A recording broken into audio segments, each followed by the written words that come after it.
જુહાપુરામાં તંત્ર દ્વારા ડિમોલેશનની કામગીરી હાથ ધરવામાં આવી। કુખ્યાત નસીર વોરાના ગેરકાયદેસર બાંધકામ પર આજે બુલડોઝર ફેરવવામાં આવ્યું।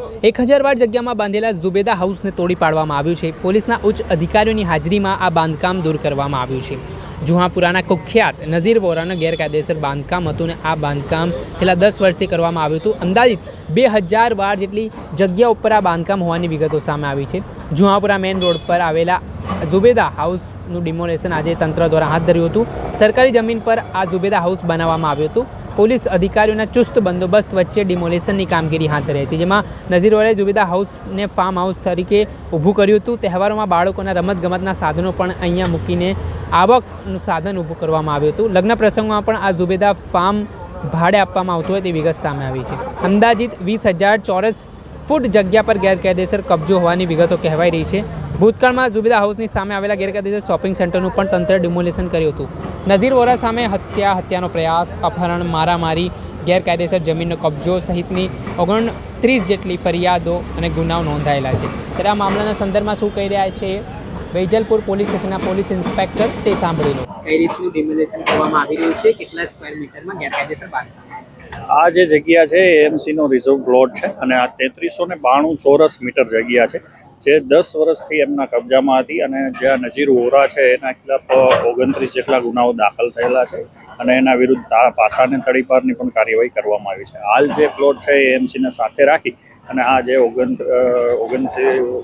3392 વાર જે જગ્યા છે જેનો કબજો મેળવવાની કાર્યવાહી ચાલુ છે।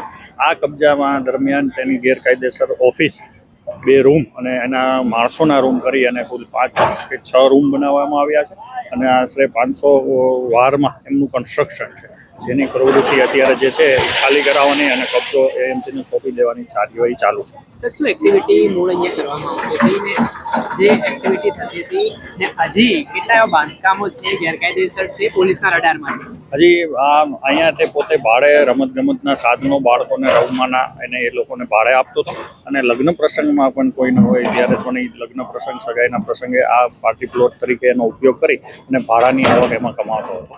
આ સિવાયની પણ એની મિલકત અગાઉ અમે પણ 2 બાંધકામો તોડેલા છે જે ગેરકાયદેસર ઓફિસો હતી અને ગેરકાયદેસર ફ્લેટો બનાવેલા હતા અને આગામી દિવસોમાં એએમસીને અમે લિસ્ટ જે આપેલું છે એની જે આ ગેરકાયદેસર પ્રવૃત્તિઓ કરતા તત્વો છે અસમાજ એમનું પણ લિસ્ટ આપેલું છે। જેમ જેમ આઈડેન્ટિફાઈ થતી જશે એમ એમની ઉપર કાયદેસરની કાર્યવાહી કરવામાં આવશે।